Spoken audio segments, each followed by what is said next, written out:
Hello and welcome to the very first episode of Amateur Monro. It's a great pleasure for me to introduce, and an honour to introduce Simone Morgan, who's going to really go through her story, her experience, things that have happened to her that are going to be that were traumatic, maybe traumatic listening to. But the point of the podcast really is survival, healing, getting to a place where you're not forgetting the pain or what's happened, but you found a way to move forwards, move through, and really wanting to help others. How I initially connected with Simone was through a TikTok video where Simone was talking about her experiences, and immediately I thought, I have to speak to Simone, she has to come on the podcast. And we met, we connected, and we are aligned, really and truly. So, welcoming Simone Morgan. Thank you for having me. Oh, it's an absolute pleasure, honestly. So yeah, we're just going to dive in, and I'd really like you to, well, I want to know, but I'm sure the listeners and viewers are going to want to know, where are you today? We'll obviously touch on what happened, but where are you today? More in a positive place today. Don't chase after men like I used to, and I just feel more positive, more grounded, and I understand people more better now. I can read people kind of easily, and that's over the years of what I've been going through. So yeah, I feel great and uplifted today, and no more depression, which is good. That's amazing. That's amazing. You started off saying like you don't chase any men anymore. Do you feel like you used to chase men? I used to give them a long time, even when I didn't deserve it. I used to stay in relationships that weren't good for me. Yeah, because I just wanted. I wasn't living a delusion. I just convinced myself they were for me. So every time I saw like signs, or even if it weren't a sign, I'd put it as a sign. I was just very delusional those days, you know. But one person kind of woke me up. He was my mirror, and even though he did it through pain and he broke my heart, you know, it was actually a good thing. So now I thank him. I thank him for hurting my heart, to be honest. Oh, because he's brought blessings in a way you probably didn't expect. Yeah, he did. And do you think that like behaviour, or when you were chasing men, do you think it is because of what you went through in the past? Do you think that had a part to play in it, or? I think it's a bit of that, but I also think it's a bit how I was raised as well. Okay. Because I was raised in a strict Christian household, so yeah, I did. It's like I didn't have no confidence. Because everything was fear this, fear that. So I was basically, I had really bad anxiety as a child, and I think that's where it came from. And there's an incident happened where my mum kind of like, me and my dad got into like, I can't really say the full story, but something happened. So my mum got upset, she left him for 3 days. And then I sat by the door, I was only free for them 3 days, and I was grieving so much. And I think that gave me anxious, what's it called? Yeah, anxiety, yeah. Anxious attachment. Oh, yeah, okay. So I started to cling on to men because I didn't want to lose them. Yeah, wow. And plus when I had dated a boyfriend who died, Felix died, and that's what made me chase men even further. It's like I was scared to lose them. So anytime it was out of character, I'd straight away think something's bad happened to them, or they didn't want me straight away. But it's mainly because of past relationships as well. Like that. And it's interesting when you're saying, because obviously at the age of 3, we were saying this earlier, that like our parents or people in our lives, people who were around when we were children, are actually giving us this picture and idea. They're like the kind of archetypes of your dad represents men and your mom represents women, or it could be just parenting representing love, guardians, you know, any of those is our example of what to expect in the world. And if you're only 3 and you saw your dad walk out, you know, probably that has had a... My mum walk out. Oh, sorry, your mum walked out, sorry. Has had that impact on you. So you're saying that your dad was there, but you stayed by the door waiting for your mum? Yeah, because I think she was upset what happened, so I think my mum just disappeared. I think she was trying to be angry at my dad, and she did have 9 kids and I was the 7th one, so you can probably see that her hands were full, because I think you hear women talk about it today, they feel like a single parent. Yeah, they don't feel like they've got their husbands helping them, so it's always been an issue. So it's been an issue. You never had 2 parents. Traditionally, my mum was doing it most, and my dad was going to work, and my dad was quite lazy, to be honest. And my mum did it all, so I think that's probably why she just had enough. So I understand my mum. You know, I don't hate my mum for it or anything. No, not at all. No. As a woman, I understand what we go through. Mm-hmm. You know, it's kind of made me less judgmental. And your dad, what do you think that gave you a picture of, you know, what your mum had to be like, the stronger person? Yeah. Do you think that gave you a picture of who you are today and how you are in relationships? Well, the issue with my mum is that my mum's very loving and very overcaring. So we was taught to love men more than ourselves. So it passed on to me. So I haven't passed it on to my daughter. I'm the one who, yes, my daughter only basically woke me up, and I've changed the cycle, I've changed the family curse, because I'm not making her go through the stuff I've been through. Yeah. Wow, that's really powerful.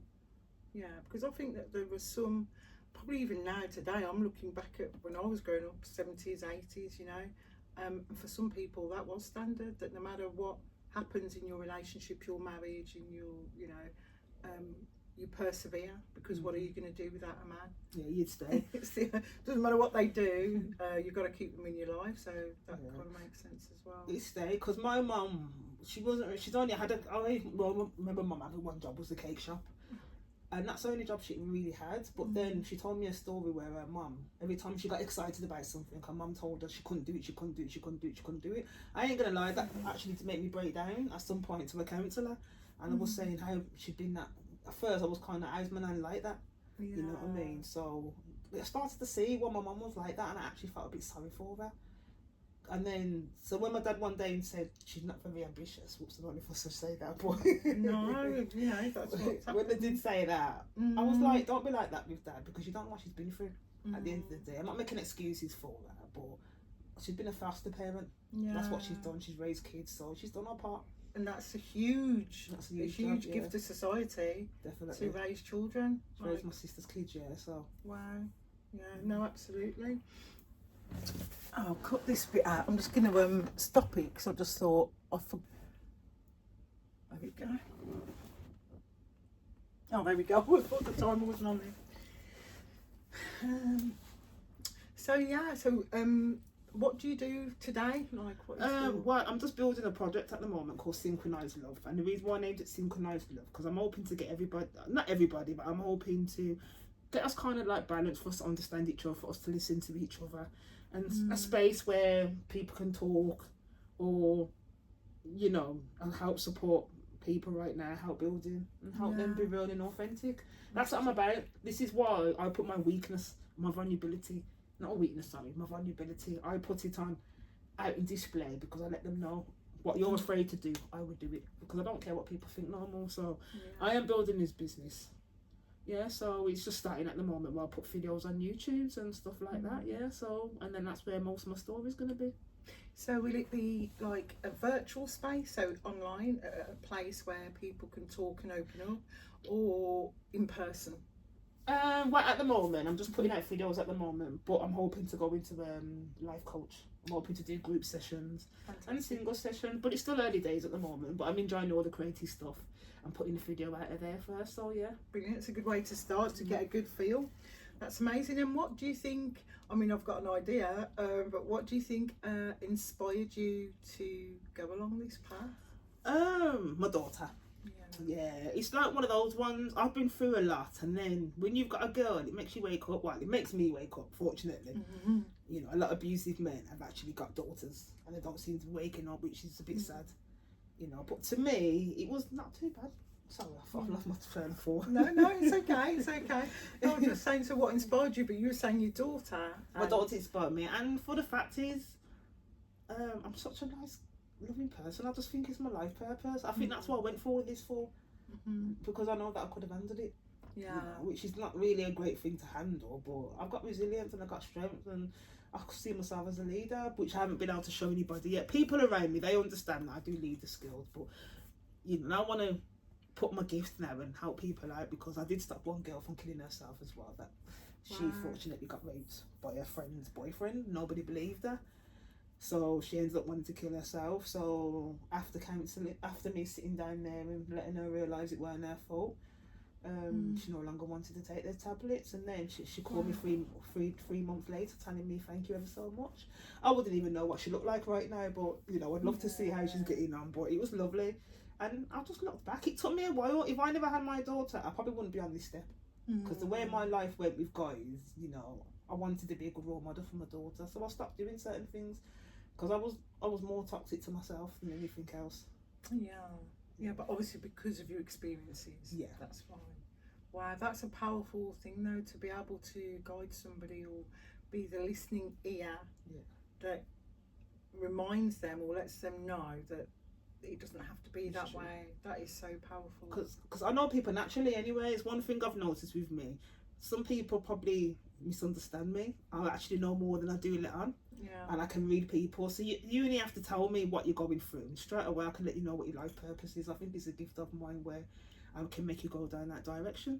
And knowing that I had depression for 13 years, I could help people with that as well. I won't deal with anything about schizophrenia because I haven't really had the experience with that, but things like depression, I want to find a new healthy way of doing it, to be honest. That's powerful, and it's so much needed in society now. Like, we definitely need more of you out in the world, for real. Instead of using drugs, because we tend to use drugs and that to cope, but even sex we try to use to cope and stuff like that. So sex, drugs, alcohol, even abusive behaviour towards others, and food, everything. No, absolutely. That's how some people cope. That's, you know, it's really sad, but and I just think so even when I saw your TikTok video, that was something that really stood out to me, because you know, there's lots of stuff out there about, you know, abusive relationships, abusive partners, family, etc. But you are the first person I think that I saw who was saying we need to find a way to show young girls who are, you know, obviously become women, what to look out for, how to look after themselves. But we also need to educate the boys. You're the only person. And I get it, because there's loads of women's supported charities and things, because there's a lack, like, you know, there's a reason for that. But I think it is so important to educate both sides of the coin, because there's no point really just empowering women when the boys are still going to have those issues, or still feel like the anger, especially now. I mean, there's been a few documentaries and a few TV shows, fictional but based on real life, which shows us what's going on for young adults. But we need to educate both sides. Yeah, we do. Because I did hear somebody say that a lot of people say sort out the women, we sort out ourselves, but that's not fair on us. We've gone through a lot of stuff already, and on top of that, there's videos out there where guys are there going, oh well, you better give women, you know, you offer yourself to women because some men are going to get violent. I've heard 2 men speak like that. So at the end of the day, supposedly we say no and they want to rebel against us, so we need the men as well. But I think the parents need to step in as well. I think the parents need to realise what they've been watching, to be honest. Absolutely. What they've been watching, what their experiences, again, of the parents or guardians, who are they looking to be their role models. It's good to be open and let men express themselves. Men have a problem with expressing themselves, which I've noticed. So I met my daughter, I let her be herself. Even when she's going around with big teddy and people probably looking at her like, how old is she? Who she is. That's what makes her happy. And I haven't taught her to make herself smaller. I've actually taught her that people don't understand you. That's their problem, it's not you. At the end of the day, you just be real to yourself. That's what I've taught my child. You know, because I did want a boy at first, I'm not going to lie. And the reason why I wanted the boy, because I was like, my boy's never going to attack anybody. But then I got a girl, and now I know why I got a girl, because she was the one she was my mirror. She made me see when I was being toxic to myself. Wow. When I had that heavy cannabis smoking every day and I was very depressed, and she noticed it, because there's sometimes where I used to shout at her and everything, and then one day she went, I was coming to probably tell her off, and she went, no, you're my mum. That made me stop in my tracks. It did make me think, wow.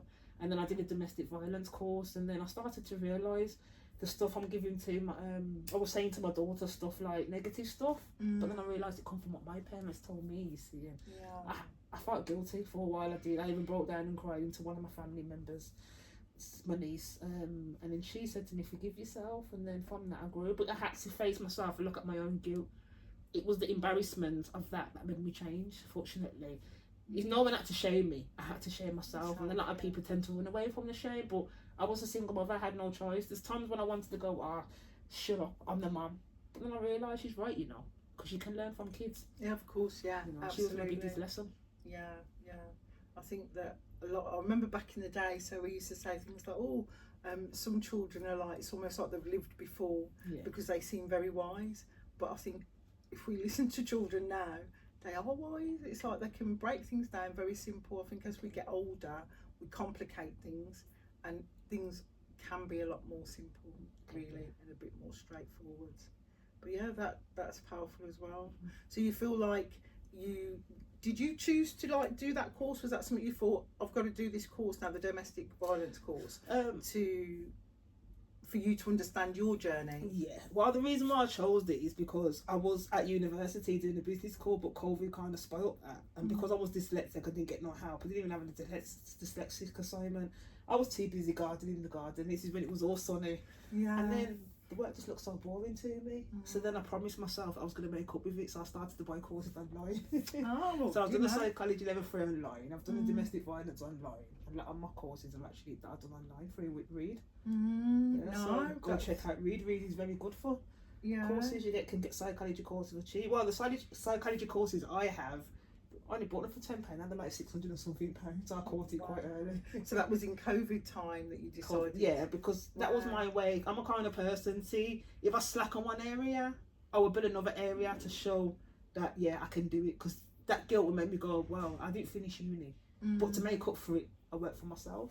And self-learning, however you learn, it's learning, and to continue every day is like something that you can learn or achieve. It's true. And that's really amazing that you just have the get up and go to do something like that, because that's like, because the thing, I know psychology very good because what I've been through, so I know how to read people, which I know how to read people before, but I did get to a point where when I was 17, my intuition was so out there, so I'll get nervous because I knew what was going to happen when we get to that later. And I was so nervous because my body used to speak to me, but after being in domestic relationships, my intuition kind of was flawed a little bit, so I stopped listening to myself then, and that's when the depression came. Sorry, excuse me. That's all right. So do you feel like, you were saying that you could kind of read situations and read people, is that like an energy, do you think, or is it more like people's words? So what I'm trying to say, I suppose, like, when you encounter, like, afterwards that this isn't someone who's... As soon as somebody says something, I can read what they really mean by their body language. But I normally pick up instinctively, can't help it, I just vibe. I've got the vibe. Because I normally go very shaky when I know I'm in a nervous situation. Oh, really? Yeah, I normally get shaky. Like back in the days when I was 17, I used to meet guys shaky straight away. And one day I told these people, I used to live in a hostel, and I told these girls not to go with these guys. I was feeling shaky, they went with them. So what happened, the guy ended up dropping them to Cannon Chase, and then because they won't give them no sex, they decided to abandon the girls up there. There was only 17. I told them not to go with these people, but they never listened to me, and then they ended up scamming the taxi. They said to get back home, and I warned them because my body was like da-dum, da-dum, da-dum, da-dum. But then I kind of lost that. I didn't know what to read if I'm being in domestic violence and abusive relationships. Wow, so before you went through the domestic violence and abusive relationships, you felt like you had like this indicator from people? Yeah. Wow. That's why I've never got beaten up or anything, because I always knew how far I could go. Get out. I know when someone was angry with me straight away, but then I lost that for a bit. I did lose that kind of intuition for a bit, because they always say if a woman, there's a thing out there where they say she's got a good intuition while she's getting pregnant. Number one, maybe I was meant to get pregnant. Number two, when you're in love, your intuition gets flawed because you don't think. When you've got all this dopamine and serotonin all in your head, it makes you actually, it doesn't make you think, it overrides your intuition. It's because we've loved you. That's what it is. We loved you. We let down our guard. Don't take advantage of it. And that's how it goes sometimes. Not everything's guaranteed. Relationships, I think as well, when I watch certain documentaries about things like negative relationships or the scamming partners, things like that, people will say there was no sign.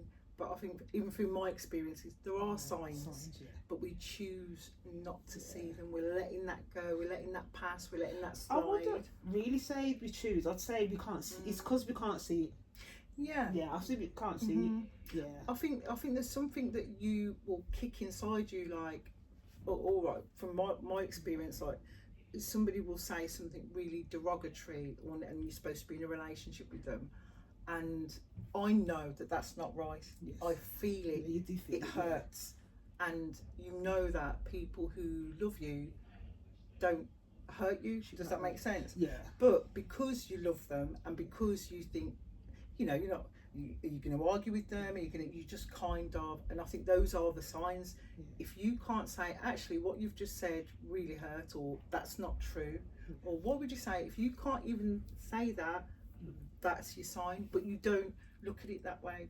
And what I'm trying to say is, like, if it's the other way around, like if you were sitting in a room and at that time you saw your friend or a family member and someone was speaking to them like that, you'd know. Even if you're not going to say anything, you'd be like, oh, that's a bit, so I think it's something we're aware of. I know I've done it, but you let it slide, and I can't even explain what that is. Maybe that's someone who has to, I think it should be taught in schools. Yeah, it's not something that's not taught in schools for a woman to know you need to get, because they just think your anxiety. It's like, I've got a lot of anxiety, but then I read other people's energies, and I was thinking that's why I'm so anxious, because now I understand my body, now I understand who I am as a person. As a, I don't really get floored by anybody else. I know when it's not mine. I have to feel my heart inside. If my heart's calm, I know that's it. Anything that makes me panic, unless I'm in my head, I know it's just not me. And a lot of people see that as like, oh, you can't tell. You absolutely can, and I think that's, as humans, we are seeing, feeling, hearing. That's why we've got those senses, and the senses that we're probably not so aware of, like vibes, vibrations. That's a real thing. We are vibrations, so we can pick up when somebody's coming with negative or bad intentions. But usually it's in hindsight that we look back and think, oh, I did know, but I had this bad feeling, or something didn't feel right. But you can't put that into words. I think that's what it is. And then one thing I've noticed from having long distance relationship, it's easier when you're not having nothing with them, when it's just communication, because once the sex is involved and that bond comes, it's hard for us to see where we are. And that makes sense. So when you haven't got that in a long distance relationship, that's why some of them work out better, because you get long distance relationship that never cheat, and you get people that live together that cheat. But that's the thing. Totally. When you've got a problem and you can just go, let's just jump into bed and figure it out. That's what it happened. But then when you got someone so far, you got no choice. You have to talk or run. That makes got sense. two choices. Yeah, totally. So that's one thing I've noticed. So I would know if I was ever to meet anybody else in the future, and then I wouldn't give it myself straight away like I did in the past, because what happened with me. So I did give myself a bit early. No, totally makes sense. I was too trusting. And I think life experience, you know, getting to the point where you kind of know, first of all, like you say, getting to know yourself, which probably sounds really odd, because we all should know ourselves, but we don't, and we see that every day.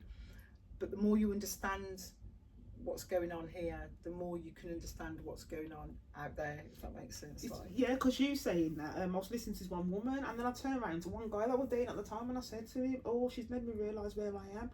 She goes, why, you should know where you are. That touched my heart, that offended me. So I did say to him, when I saw him again, I said, when he said that to me, it offended me, because people do lose who they are. He had to apologise eventually. He wasn't as great as I thought he was, but no, absolutely. He had to apologise eventually, you know. Because sometimes we're so deep in, you know, like saying, sometimes it takes an outsider to look and say, this is what it looks easier. You know, if you're looking at the full picture from the outside, it's easier to see and probably help and advise or just guide. But if you're in the situation, sometimes you don't see the wood for the trees because you're in it. That's why I suggest you make them wait, because you can, when you have no sex, you can see clear, because you're not blinded by it, you see. I think that's most of our problems, to be honest. It is. It's true. They do say that it's such a powerful thing to share yourself with somebody, and you know, we think of it as a physical act, but actually there's so much more going on. But you saying that, I want to make a point. They always call women degrading names. What they don't realise, it takes a lot for women to have sex with you. It's like me now. I was like, with me now, I was always in my head, they're going to use me, going to be like that, they're going to be like that, and then the guy would probably coerce me, even though I don't want to. And that's what we were kind of just giving and another giving and giving. And then the person would turn around and call a woman cheap names, and you'd be like, that's not fair on a woman. You know, every woman that I know, they're always in their head first, shall I give you, might call me a hole, might call me something like that. We're so scared. So then you're turning around and see the woman's broken and taking advantage of that. Yeah, absolutely. You know, and I don't think that's good for women, so people just need to stop doing that, to be honest, and realise she gave it because she loved you and she cared for you. Why turn around and go, well, if you give me the, you know, why give me the milk and the cows for free? That's a very disgusting thing to say. When I hear guys say that, I've never heard that one. Yeah, the milk and the cows for free. Yeah, they said they get the cows for free. You know, otherwise she's always giving me wife material. It shouldn't be like that. Because people say, "Oh, wait till you be a wife." I don't believe in that.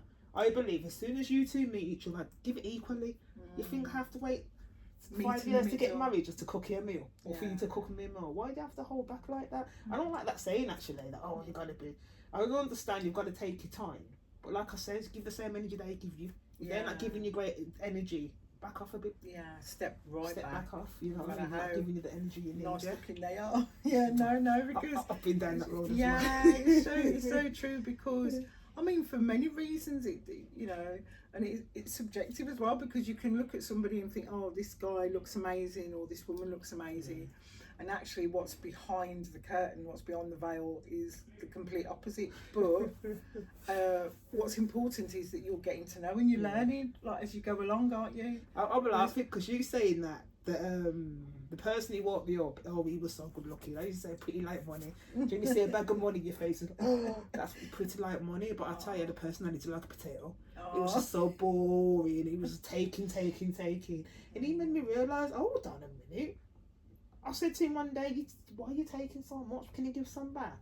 As soon as he did that, it disappeared. You joking? It disappeared on me. Yeah, he tried to come back. It disappeared on me, and I was like, hold on a minute, how dare you do that? The man was so mean. I put up with him for 15 years on and off, you know. 15 I loved years. him that much. And I said to him, after the last 8 months I spent with him, I said to him, girls are going to see you, and girls are going to not take that. Oh, people set me for who I am. I said, no, they won't, because eventually a woman will wake up. So when they turn around and say a man wants a younger woman so he can control her, that woman will eventually wake up and run away from you. Yeah, you'd have to treat her a horrible way, but then she's going to eventually, because sometimes that's what pushes us away. Yeah, we don't want to go for that pain no more, and that's what kind of helped me get over stuff. Started to I love myself enough to not put myself through this pain that I don't have to go through. I will go for normal pain that will help me grow, that's fine, but I'm not going to make somebody else put their pain on me. And also, I think sometimes we have a tendency to feel like, you know, as women, and I would say for men as well, that stereotypes of society has this idea that we're doing well or we're doing good in other people's eyes because we're in a relationship. And that if you're not in a relationship and if you're single, then there must be something wrong. And obviously that is really not the case. It is like we think we've got to stick with, you know, people who aren't good for us or bad behaviour because of this idea of what other people think, and really what's important is what we think and what we feel, not what outsiders are looking at, you know. It's true. A lot of people look outside for everything, to be honest, and you need to look inside. My life started changing when I looked inside myself, and it's still growing now. Yeah, you know, exactly. I kind of love the growth. I can deal with it now. I can handle it now. Yeah, that makes sense. And plus, I got my daughter. I'll just look at me like that. She don't want to do something. Yeah, she don't want to do something. She looks like. Oh, really? Like she's your little guidance. She's a bit of guidance, yeah. Oh, I love that. Bit mouthy, but you know, that's 12-year-olds for you. Totally. So, so we're going to move on to like your experience and what happened when you were 17. Yeah, it was 17, wasn't it? Let me make sure that I've got that right. With this one now, even though I spoke about it sometimes it can be quite tough. Yeah, I speak about it to my close friends, you see. In fact, sometimes I don't, because one thing I've got, one of my friends who've got a lot in common, we've actually brought together because that's what's happened to us same time. So they're sitting there going, well done, I'm so proud of you for doing all of this. Because they're keeping their secrets to themselves, or they don't think it's their journey, that they really have to speak about it. So, but you're aware, like, so you've got a friends group that you're aware that most of them have been through similar or something like similar. I've got two friends that happened two similar times, and then when we first met each other, this was in the 90s, we just bonded to that, and that just kept us friends for a very long time. See, it's powerful, but it's equally so sad. Like that there's so many people. It's really sad, it is, isn't it? Like when you think about it, that I always say this, like now there's this, I love it because there's this openness. And it's almost like giving us a way to express ourselves so we can understand and, you know, find healing. Very important. But back in the 90s, people just, you know, it was like so covered up. I so miss the 90s though. I know, yeah, the music in the films. But times has to change. So. Yeah, there's something about it, because I always think, God, they were amazing times, really was, for music and films. But when you look today, I always say music and films because that's what I kind of suppose is my, you look back and those are the things that you remember, what music was relevant, fashions, things like that. But then when we actually look back like today and know what was going on, even in the music industry, in the film industry, it's heartbreaking. Yeah. Because what we were experiencing was happening globally and still is. It's kind of... And we've had red pill as well. We never had red pill, so... What do you mean red pill, like in the Matrix?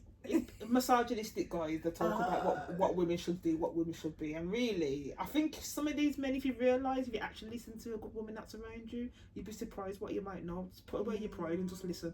Because she's tiny, because she loves you. Women, we've got this kind of awareness where we know we can see a guy's potential, but we don't want to date potential. We can see a guy's potential, and we will give them chances to grow.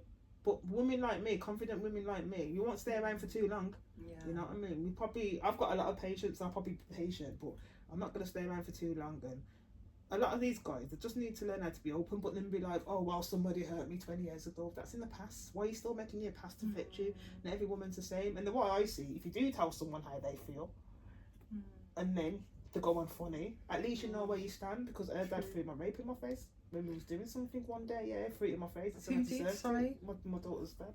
So I deserved what happened to me because I didn't keep my mouth shut. I knew I'm not listening to you, you're a woman. He was going through depression, I could have helped him out, but he never listened to me. So I'm That's horrendous. Like, even to have that thrown in your face. Yeah. So what happened then? So again, but just like, be as, you know, as comfortable as you are to say what happened, and just kind of describe what was going on in your life at the time before that happened. Well, before that, I was living with my mum and my dad divorced, living with my stepdad, and he weren't a nice man. He kept talking to me about the Bible revelations, and I ain't gonna lie, that scared me. And I was very nervous, and I used to get told off for silly stuff. So then I left home at 16. I ran away from home. I couldn't take it now. In fact, I didn't even run away from home. The first night, I did an all-nighter because I missed the bus. I ended up getting beaten. So the second night, I didn't go back home. So I went to live with my dad. But then my dad was very strict, so I went everywhere else. So I lived in like 7 hostels. So one of the hostels I was living in, I think it was the second hostel I was living in, and I decided to stay with this one woman that knew me, because she knew me. She used to date my brother, but they had a baby, and the baby was stillborn, yeah. So she knew me since I was a little girl, and then I stayed at her house. So anyway, I stayed at her house, and I must have made friends with one of these young boys about my age. In the hostel, he was a resident as well? No, he just lived around the area, because I lived in a house. And then this is after the hostel. Got a bit confusing. And then I was a little bit flirtatious to get attention, because I weren't used to getting attention. So then one day I just said to him, let's go to the shop. So then I want to go and phone my mum, because I left home. My mum didn't see anything from me. She saw me, and then she's like, so I went, before I even got to the phone box, I'm walking down the road, and I saw like 5 guys come next to my friend. And I ain't gonna lie, I wanted to turn around, but it's too late. I was already far from the house. I had just this feeling, and I knew something was gonna happen. So when you say, so you're walking along the road after going to the shop, and then you heard these footsteps, or these guys were around your friend. I asked one of the guys to come with me. This is one of them I got a quite close bond with, and I asked him to come with me, but I didn't know his 5 friends came behind me, and followed me, and I felt it. My intuition knew, but I was too late to go back to the house. So what they did was grabbed me further up the road and holding me and took me to an alleyway. So they actually reached the phone box, and then one by one they took advantage, holding my arms down, and took advantage in the alleyway next up at the back on Burnington Street, just at the back where there's an old people's house. Yeah, so that's what happened then. And so the friend that you went with, the guy, did he stay throughout that? He was a part of it. He was a part of it, and they said to me, if I say anything, they're gonna call me all the degrading names, and said I lie down and let them do it. So I kept quiet, because I almost got myself a bad name for not doing anything. That's the thing, when you're a young girl these days, you don't have to be anything. You could just wear a short skirt and people are going, you slapper. That's not a nice thing to say to somebody. And then I was dating this one guy like way before, and I would have do BJ with him. So some girls come around the corner, she's this and she's that. I didn't do anything with him. The girls cost me as well and call me cheap. And then even my first boyfriend I went out with, I didn't even end up dating him because they gave me a rumour when I wasn't even a virgin and I still had a rumour. Yeah. You know, or because of that, because I wouldn't let the guy have anything with me. That's because he was quite toxic and I just didn't fancy Jazz, so I wouldn't give you anything, yeah. But so I just went home. I didn't tell anybody. I just went home and I just had a wash and went to bed. So did they let you go? Like so obviously they did what they did, and then they were threatening you and saying if you tell anybody, and then they let you go, or did they? They let me go, but it's kind of like, you all right, you know. They let me go, but I think they was trying to say, don't say anything. You all right. So they fixed me up. Did they? Fixed me up and said, and then said to me, don't say anything. If you say anything, we're just gonna say that you slept with us. Because the way people think about women, anyway. Because the way I think about women, I think that's because that's what they just assumed it was happening. So they thought they just use it against us. So that's the thing. When women can't really do much and you're calling women all degrading names, it hinders us because even women ain't done anything. Yeah, exactly. I was going to say, yeah, standard. If you're not doing anything, they've got names for that, and if you are doing something, they've got names for that. You know, you can't win in any situation. You really can't. So I went in the house. I went past the woman. I didn't say anything to her. I didn't even know she knew I was quiet. The one in the hostel. The one who lived in the house. I actually lived in the house. Yeah. Okay, and you didn't mention anything. You just went into your own room. I didn't say anything. Yeah. I confided in my friend Nadine. On the same night. No, 3 months later. I confessed to Nadine. So the first time you spoke about it was 3 months after it happened. 3 months after, yeah. Because it happened again.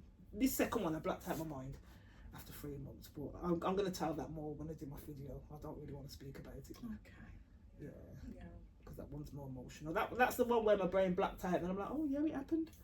And then I completely forget about it. But a similar kind of trauma for you. It was actually 4 boys this time. Okay, I might as well tell the story now. Basically, sorry, I'm not pushing you. No, it's okay. No, I might as well tell it because I meant to tell it on Facebook, but it blacked out my memory again. Basically, you know when I met a guy at the club, and yeah, I'll probably say I shouldn't went on with him, but I just heard, if you tell your family where you're going, you'll be safe. So I told my 2 best friends, I told them where I'm going. When I got around the corner, he looked like he was only in his own car. He's only the only person there.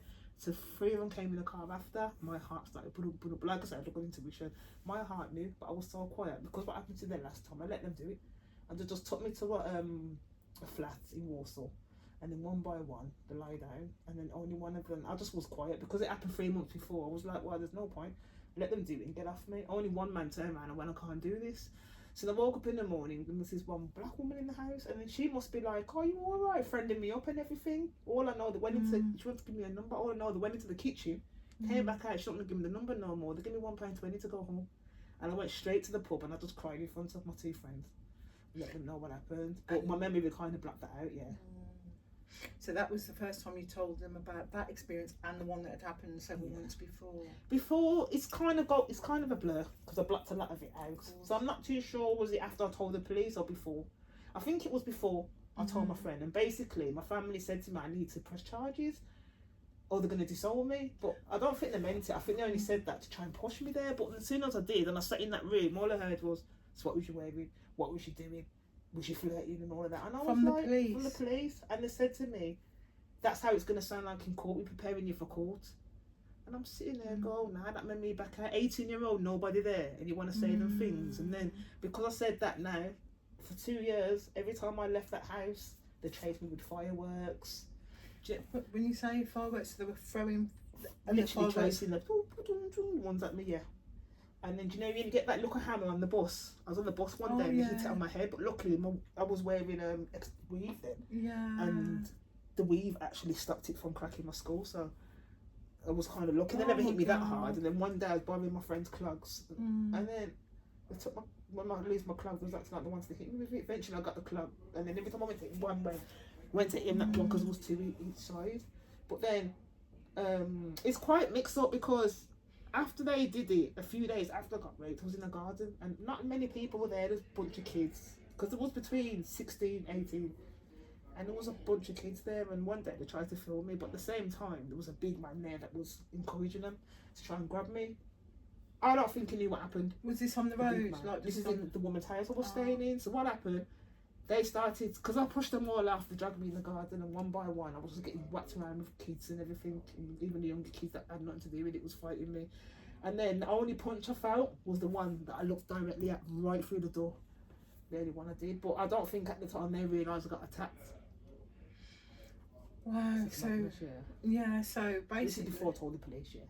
So people were literally physically attacking you on the street because they were being told by these guys. In the house, just tried to, well, the first one, they was just trying to fill me up, and I was like, no, I'm not having it no more. So that's when they dragged me outside and started fighting me and stuff like that. Yeah, and then, but when I told the police, and I did make, that's when they started to fight me after. And then, thank God I was athletic, that's kind of made me run. And then one day I was so scared of catching up with me, I pretended to knock this door. This is my dad, they're troubling me, they ran. They got scared, they ran. And one day I did run to my dad's house because he was in Hockley at the time. And then my dad came out with a big machete. With a car, all over the place, big machete. I'm like, I can't hit him, Dad. The guy jumped over the fence, soon as he called. Wow, oh my God. So literally they were tormenting you and terrorising you after... And I got offered the house and I turned it down. Because I can't believe it, I can't be having a flat. It was a lovely flat in a converted church to turn it down. In Birmingham? Yeah, in Newtown, Burlington Street, yeah, by the police station, yeah. I know it's Ashton, about it, yeah. Why do I keep calling it Newtown? It's Ashton. Yeah, on the corner. By the opposite where the swimming pool used to be. Ah, okay. Wow. But you turned it down because you felt like they would find out where you lived. Yeah, so I turned down the accommodation and ended up living in another few hostels. Because it's right in 6 ways. I can't be like, it's down the road, Aston is, I can't be. And I ain't gonna lie, I only went round there 4 years ago. I actually went past my scene. Wow. To show myself that I'm strong enough to deal with it, yeah. And it's all boarded up. It's kind of hard to do my video because it's got so much flowers and trees. But the police did go look in the alleyway. But the police were saying there's condoms there. The DNA would have went because it was reported too late. You see, yeah. Because I'm holding my hands around my mouth, so I couldn't really scream or anything, yeah. Wow. And do you, those like, I'm going to call them perpetrators, from both times, do you see them around? Like, are they still... The one in... Yeah, I saw them when I was pregnant and they look really guilty. But the one in the fort, I don't even know who they are. I barely... Because there's the same 3 blocks. I barely know the black. I know where it is and where probably the 51 bus stop, but I barely know the black. Yeah, so... I don't even know what they look like. That's what I was going to say. Would you recognise them? Yeah. No, I wouldn't know. They probably wouldn't even recognise me, to be honest. But the one who was my friend, I won't recognise him. The one I recognised was the one that was my age because I saw his friend the other day. In Queensland. Yeah. Recently? Yeah. And then his friend said what I'm doing. So I said to him, I'm helping people with sexual abuse and that. He's there going, you talk from experience. I said, why do you know? He goes, why should I know? You should know. And I'm like, I know your friend confessed to you. And then this was a lovely guy. He was lovely, tall, dark. He was lovely. He went, do you need any help? Because he never bothered me. If you want any help, I only turned it down because it's your friend, but I got a feeling to confess to him, and that's why he's so nice to me. Because he was always lovely to me, he was. But when they did find out as well, I've had girls gang up on me as well, so I was cheap. Girls? And I slept with them, yeah. And one day I'm on the bus and one of the girls saw me and she tries to fight me. Good job I was with my friend, because one of them tried to fight me, you see, and I was good with my legs. So my legs goes first and I kicked her and then I got stuck in my bubble coat. I had like a plastic bubble coat. My friend just picked up there, my big friend, and went, get off her, holding her and went, leave me alone. So I had friends that were supporting me. And they knew what happened. She used to scare me as well. She's quite tough, yeah. So. Gosh, yeah, but I think the whole time must have been totally terrifying. Yeah. Like to be living in that and to be frightened to go to a particular area because of what happened, and in case you see those people. And but the thing is, and on top of that, I was always very happy, I was very happy because it didn't hit me till later. Yeah. People say that a lot. Like you, at the time, you just cope. That's what they say, don't they? You cope. Till later. You get on with it, and then it's later on when things are calmer in your life that those traumatic experiences catch up with you. It hit me when Felix died. Yeah, that's when it hit me. Really? Yeah. And how long ago was that? Sorry. The same year as 9/11 happened. No. It's so stressful. He died in July. You got Alia died on the car crash on August, and then 9/11. So I was already grieving when that happened. You know, so it was a very grieving year for me. That was everybody else, the whole world grieving. Well, yeah, it just brings everything to the forefront. Yeah, it did. And Felix was your ex, sorry? It was one guy that I only known for 3 months before he passed away. He was the first guy that came in my life to show me that you're beautiful, you're lovely, and he helped me out, and he was so ambitious as well. I kind of like that, but then he passed away, and then which would have been crushing. Yeah, he did say if I write 1,000 songs, they don't have to be full songs. If you give me some money, so I'm gonna still write them beyond the grave. Yeah, I'm still expecting him to send me some. What a beautiful thing, beautiful thing. And like you say, sometimes people enter your life to help or assist. Help. Yeah, you know, and you don't even realise that at the time. It's like after the fact. It didn't like me smoking weed though. Yeah, we always used to go have a big argument when he knew I had to split with my friend in the car. Yeah, so it was a really positive. It was really positive. Yeah, it was. It was a bit forceful though. You can't be forceful, because even being in and out of this cannabis addiction, my people, they're not forceful around me. They understand. I've got a lovely neighbour. She understands. Even though she says she's going to beat me if I smoke a gay boy. So do you think like when you describe it as a cannabis addiction, do you think that that is because of what happened? So it helps. Because Felix died, yeah. Because of Felix died, because Felix died. Of I think it was the pressure. I feel everything else. Right. Because when he died, I weren't allowed to grieve. Someone turned around and said to me that people in Africa, we don't cry. So I closed my tears and didn't cry. When you say people in Africa, what do you mean? Like people who are of African descent? Because of patriarchy. Because it happens over here. Men are told not to express themselves, not to feel.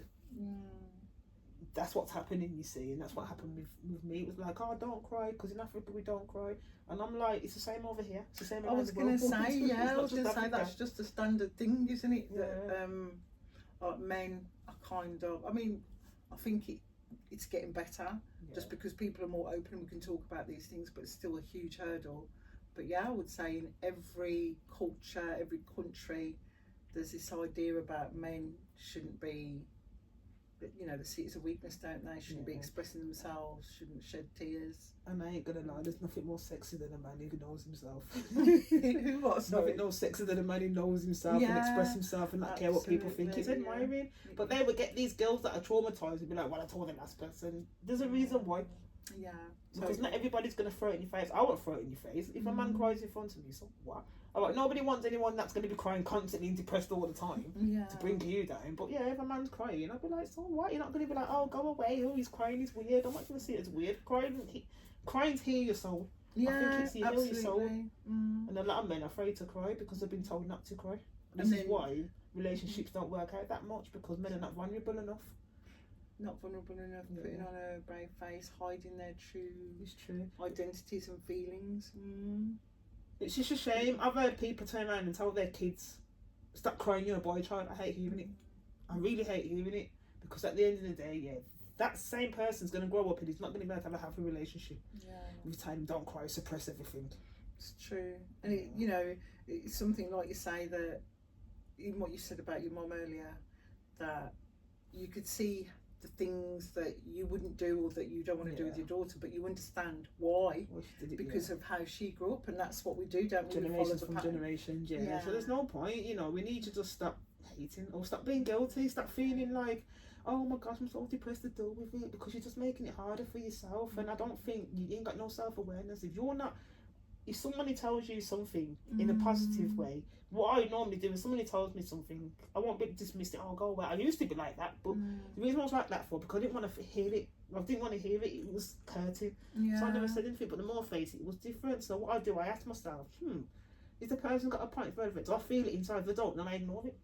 But if I feel it inside, because sometimes I wouldn't make tea straight away, but I go up and go, that person was right, But I see people around me, they're not like that. You try and tell them something, and they're more like, oh yeah, but this, but that, but this. It's because they find a lot of excuses. You don't need to find excuses. Be authentic. It's the best. See, the best thing about being authentic when you're real, it makes you have better outcomes.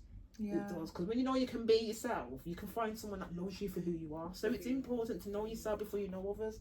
And some people don't take the time to know themselves, you see, and it's like that with a lot of people, to be honest. It is, because we're not taught that. We're not taught to be authentic. A lot of, I'll say a lot of, but I suppose in society there's this idea of, what I've seen is that you get on, you put on the front, like you say, man or woman, you put on the front and you live away because of what other people are thinking, not look at yourself and deal with yourself and with it. I think it's happening more and more now, but as I said, it's almost like a journey that we're all going through. Because I did that myself. Somebody was telling me, see, this is how I know when I know what's wrong with people. I've had guys turn around, oh, you suppress it, you don't deal with it. No, I suppressed my rape. This is what I'm telling you. I suppressed it and it came back where I had a mini breakdown. It's not like a mini breakdown I declared. I used to break everything in my house, get really stressed, and then when I used to have boyfriend, jump in and out of relationships because I was just looking for that love, because I've been taught as well to be, I've been taught to be a wife. So not self-love, which they need to teach. If you're going to teach a woman, go for them to be a wife. Just teach people how to love healthily. That's all you need to do. You know what I mean? But I've noticed women only. My brothers could do anything they want. I couldn't barely ride a bike. But luckily, because I got a family of 9, they stuck up for me. Always made excuses. Made me go on their bikes and all sorts. And it was kind of good growing up. I kind of liked it growing up, to be honest. Because I did come from an alright household. So you feel like, when you're saying about the bike, do you mean like boys were okay to do certain things, but as girls you weren't supposed to do? Weren't about to do so. Yeah, we had to start basically when everyone's playing outside, I'm there cooking. Wow, as a child. Yeah, and then I used to daydream a lot. And then I used to get told, oh, stop being stupid. Stop being docile, stop being dumb. I'm not daydreaming. I think that's where my answers come. That's where my gift was. That's why I was like, oh, I've got a good answer. So when people are suppressing it, I can see far off, because I did it myself. I suppressed my rape to the point where I was so angry inside. And that's when I counselling to kind of realise. Once I had the counselling, it told me what was wrong with me. I basically did the rest myself, but it wasn't like a quick leaving. It was after years.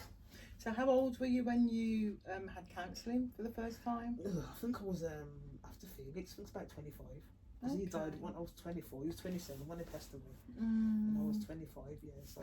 And what made you go for counselling? Was that somebody else saying, oh, you should do this, or did you seek that out yourself? Me, myself. You just said, I want to go along or get some help, basically. Yeah, because I was very angry at everything, and then I was dating a narcissist as well. That didn't help. Never does. Yeah, it didn't help either. It made it even worse. But to be honest, I still gave him a chance years ago, and I've only got rid of him 5-6 years ago, and he was stalking me for ages. Thank God he stopped now, but he was stalking me for ages, and now I feel like that's it now. Gone. He always used to come in the house, fill me up. And then sometimes you're like, oh, he loves me. You know, you get to that weakness. Oh, he loves me. And then when they leave, you're like, hold on, did he just have sex with me? Did he just use me? Because once narcissists get into your head, they make you change your mind and think things are normal. So, like, treating you badly, but making you feel like that's all acceptable at the time. Gosh.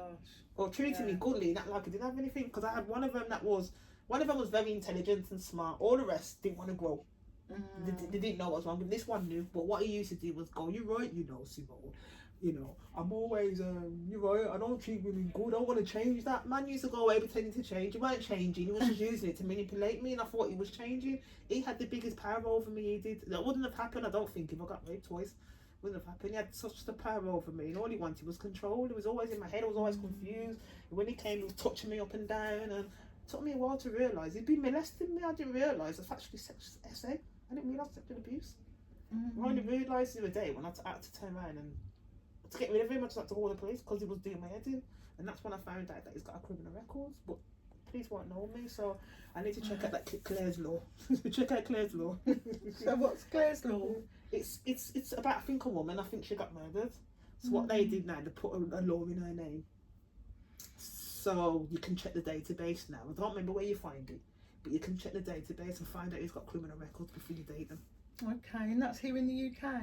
So if you've got someone's real name... I think it's around the world, to be honest. I'm sure I heard Americans talking about it the other day. So if you've got someone's name, but I don't know how you get through with it. I did read about it one time, but once I read something once, it just came out of my I'm going to look it up and then I'll put the details in the show notes. Because if that is something that is going on in the UK now, that's amazing. Isn't it? Yeah. So literally you can start dating someone and you want to make sure that this is like a safe person. Saying that, they might still not be safe, but at least you've got a bit of an idea of the background of the person. And you can put in, do you need the full name, date of birth, or just a full name? Just I don't think you might need the full name. I'll have a look up and I'll put that in, because that is amazing. It is amazing. I think that's a really good... Because the police won't tell me what was wrong. So Well, you sorry. weren't allowed around children. The police said you weren't allowed around children. I didn't know that. I never left them with my daughter though, because we just used to just get smoke together. That's all we used to do. I never left them with my daughter And ever. this was the guy that you were saying who was quite intelligent, and He you was were quite dating the him. narcissist one, yeah. I call him sadistic narcissist, yeah.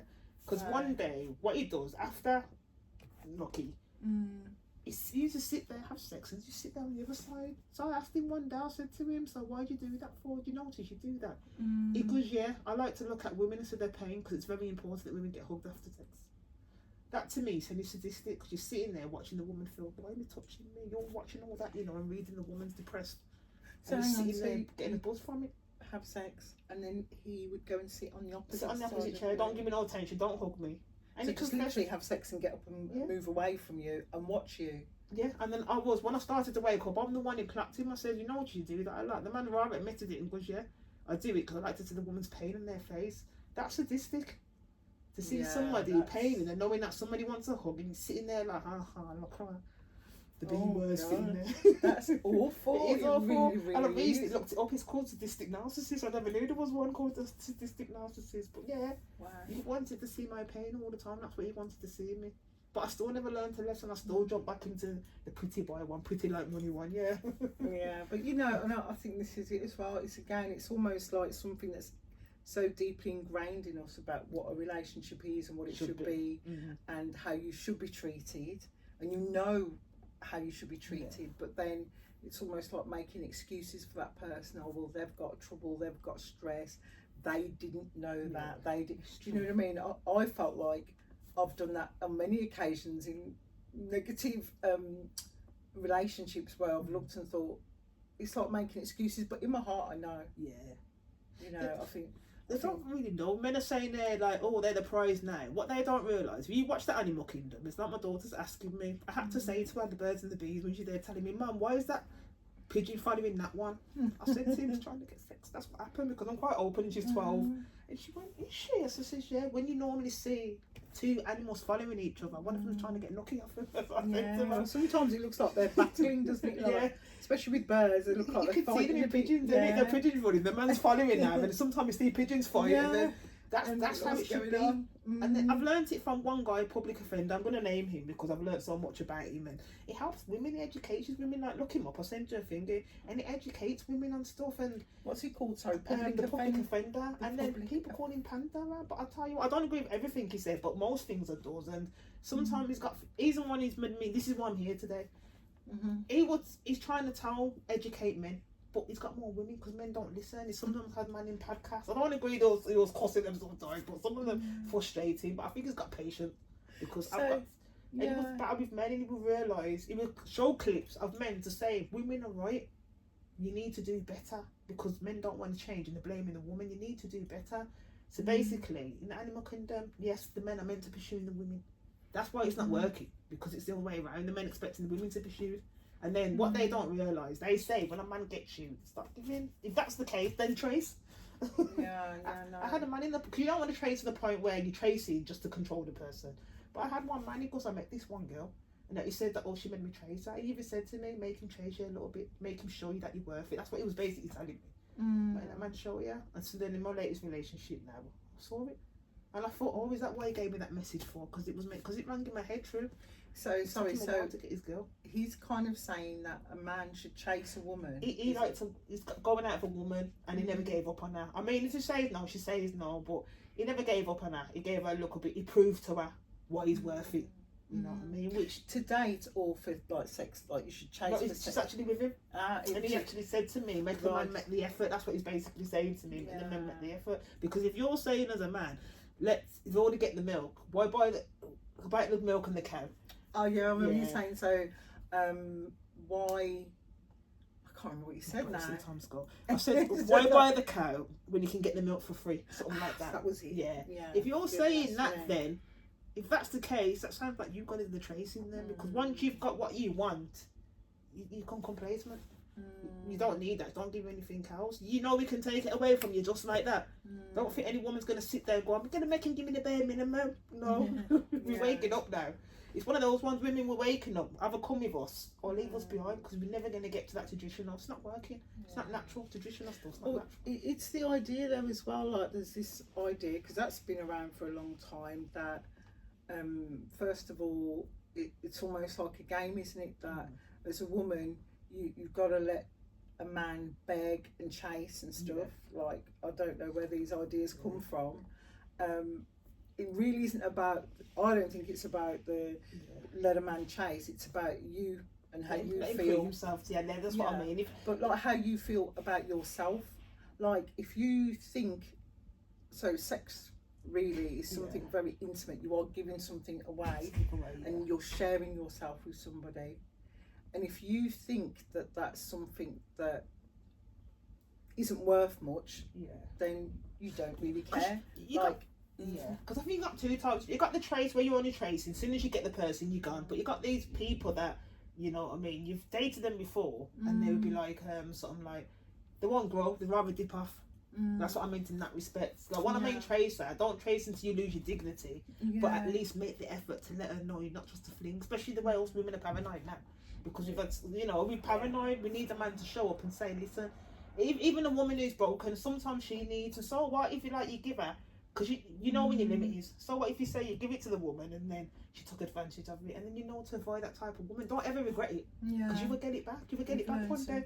People will help. She might not give you back, someone help you out. But at the end of the day, there's no point closing you off totally. Sorry, it's closing off, not making the effort because you're afraid to get hurt. Love's about a risk. It is. It's about taking a chance. But I definitely feel it's like something that you don't put on the other person. Like it's their responsibility to do that. I think it's more about, how do you feel? Do you trust the person? Have you got those little signals and signs? Everyone can make mistakes. Everyone's learning in love. And not to feel as if you're being forced, coerced, or pressured into which anything. I have been a few times. Because sometimes even it doesn't even have to be a relationship, a romantic relationship. Sometimes that can happen in a work situation. It can happen with friends, where there's one who is taking all the time, and the other one is just giving, and there's no balance. No more, Exactly. Because there should be a balance. To be honest, my friends helped me out mostly when I was struggling, to be honest. But what do I do now? Now I'm like, I don't forget. And I said to my friend the other day, don't forget when you used to buy that vegan food for me when I was vegan. She said that she left it all out. She said she ended up, when I didn't see her for ages to give up smoking, she looked and she said she's got all these vegan food she don't even eat. I said to her, by the way, half the stuff you bought was vegetarian. But I didn't want to turn around and let you know that it was a vegan, because she went out the way for it. No, I was vegan. 6 years. No, for 6 years. It's too hard. But you tried. Just get going that Kentucky board, when you got the succulent KFC, and you've got the sweet and sour sauce. I used to love that, man. We used to drip on it. Wow, that's just like, there's like an obsession right with chicken now and that. I get obsessed with Kentucky sometimes, and chicken wings, I love them. I love the crispy coating. I'm going to get the recipe one day. It is the coating, isn't it? It's the coating. So, do you feel like, because of your experiences, do you feel like you're in a better place today because of it's not like a better place today, because obviously you didn't want that to happen in the first place, none of that, but do you feel like you're more in tune with yourself because of what's happened, and like learning from that, and for new experiences? And also being in my 40s, I love it. People, it's like what I love about growing old. I know some people are probably young when they're mature, but one thing about growing old, you start to give a damn what less people think. I found myself as I got older, because when they say that they want these young girls, I'm like, I was kind of toxic when I was young. I wouldn't have harmed you unless you troubled me. But I was kind of toxic. That's what you want to go for, the toxic girl. I'm better off dating now. Exactly. True. I think there is something in like getting older and having more experience and sussing out what you want. And I think, the biggest thing for me anyway is having that peace of mind. And seeking out peace and tranquility rather than drama and being in the midst of stuff that's just making you so unhappy. Making me think of Landau now. He sings a song called Peace of Mind. Oh, really? Yeah, Landau. There's another thing I need to link you up with. It's so lovely. Spiritual music, Okay, I've got to look forward to that. So, do you think that after what happened to you, it gave you a different perspective on the world and people in general? Do you know, is there, I mean, listening to you, it doesn't sound as if you've become jaded, like for new relationships or anything. Oh, I did. You did? Yeah, that's because the last guy, though, through his toxicity, actually taught me to love myself. Yeah, no, totally. Yeah. But do you think that gave you an impression of, like, did it change your mind towards people? Like, I don't know, things like no longer trusting people, not wanting to have friends. Yeah, very paranoid. That and Felix's death made me paranoid. But with the other one as well, every time I used to see the black boys with hoods and trainers, I used to feel so anxiety. Really? Even though I know they weren't going to trouble me, I used to get flashbacks of what happened. Because it was all ghetto, as they call him. I don't really like that name, but... Yeah, did you find that was... Did you feel like if you saw a group of black guys with the hoods up together in particular areas, like locations, or wherever, like, so for instance, if you're in the city centre, in the Bullring for instance, and you saw that, did you still feel as anxious as you did in Newtown? A little bit, yeah. Because I was in Los Angeles the other day, and this group of youths went past us, and I was like, don't make them know your English, don't make them like that. And I was like, my daughter's talking, I'm like, don't make them know your English. And I felt my heart was just gone. I felt really awkward. Paranoid. So when they jumped on the other train, I went like that, and I think it was probably a part of that. But I also saw myself stereotyping, you know, as a black person, gangs and folk. I know they're not all the same, but no, of course not. But to be honest, not so much now. Yeah. Not so much. I can handle it a bit more now. So it wasn't, you don't link it to the area you was in, it's just the look of, you know, like hooded up and you can't see their faces. It was back in the days, but right now I'm such a very understanding person. I don't know, we're not all the same, so... Yeah, absolutely. And I think that's the hard part, because sometimes, and it's understandable, that after an experience like that you lose trust, not just in men or, you know, boys, or you just lose trust in people. And because like you knew the experience you had with the police, for them, obviously I understand that thing where they're trying to grill you and prepare you for what it's going to be like in court, because obviously you could go along this journey, then you get to court and withdraw. So it's like trying to they put me off way before that. Or I mean, I believe, and I think it's changed now, but the fact that it had to get to that point in the first place. But did you change?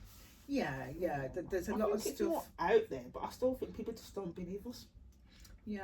Because they always say, oh, a lot of men are coming up with, oh, they're going to accuse us. They don't know. Every time a person gets accused, they get caught. People who accuse, they eventually get caught, but then the real person gets left. Because, you know, I can't remember how many test kits, but, you know, they haven't got the funding to test half of these rape kits. And they're just sitting there. I think there's about 10,000. I learned that from that guy. In the UK? No, this is America, this is. Oh, okay. Like, because no one's reported it. Nobody reports it now. Nobody reports it now that I know. Why I said that I think that it's changed compared to like the 80s and 90s, because I went to this talk. It was like a session for care settings, so like women's charities, the police, social workers, doctors, and they all get together and they were discussing this idea that their information should be shared. So this was more to do with domestic abuse, but they were saying that, so say if a woman, for example, is beaten by a partner and she calls the police and they document that, and then I don't know, a month later, you know, she's attacked by the same person, but she's in, I don't know, her workplace, and they get a social worker. Basically it's to connect all of the services, so everybody knows what's going on. So I mean, I don't know now because I haven't gone through that experience, but just hearing and seeing certain documentaries, certain things in the news, it's a very different place if you've, you know, had an experience like that compared to what it was like in the 80s. Because I think there are a lot more, I think the training is there, and I also I think it is the pick of a draw sometimes, because and the judge you get as well. Because I remember being attacked by a previous partner, and I fought for my life because of what experiences I'd had. I thought there's no, at the time you don't think, you just kick into survival mode, and I defended myself.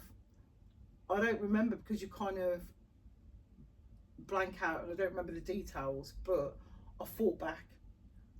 He left. I called the police because he was threatening to come back and take my life. And I remember the police went to him first. Yeah. This policewoman then came to me, and the questioning went. So she came in. I lived on my own. I was in a flat. I was in my early 20s, and she was saying, "So what happened?" So I told her. I said, "I wanted to finish with him. I told him to come and get his stuff, but I had his stuff in my car, parked outside my house because I didn't want him to come in, because I knew that was bad." So I said he was taking his things out of my car, and then he got in the car beside me, and he was saying, I can't remember what he said to me, but I was just saying, I don't want to be with you anymore. And the next thing I know, I got punched in the face. So we're in the car, so you're kind of restricted. Yeah. And I just lost it, because I've been there before. It's almost like there is no way you're going to do this to me. And I just remember being like a wild cat, punching, kicking, screaming. Like if you'd have seen it, you'd have probably looked at me and thought, "Oh God, look at her," you know, and he's just defending himself. I punched and kicked until I could get him out the car. He got out the car and left. But what he's told this policewoman, and obviously she's gone and seen him, his face was all marked up because I was scratching. Right. So she's saying to me, "Well, you haven't got one mark." I said, "Yeah, but he punched me in my face, and that's why." So I think from her interpretation of what she could see of him, and obviously him being the kind of person he was, would have told the story, "Well, look at the state of me, I'm all, you know." Absolutely fitting. Yeah, and she was really, she said, "But you haven't got a mark, and his face is bleeding and this," and I remember thinking, good, but I didn't say that. But I remember thinking, you sound like you're supporting him. Yeah. You know, why would I call the police? Am I going to beat up somebody for no reason and then call the police? Especially a man, yeah. Yeah, exactly.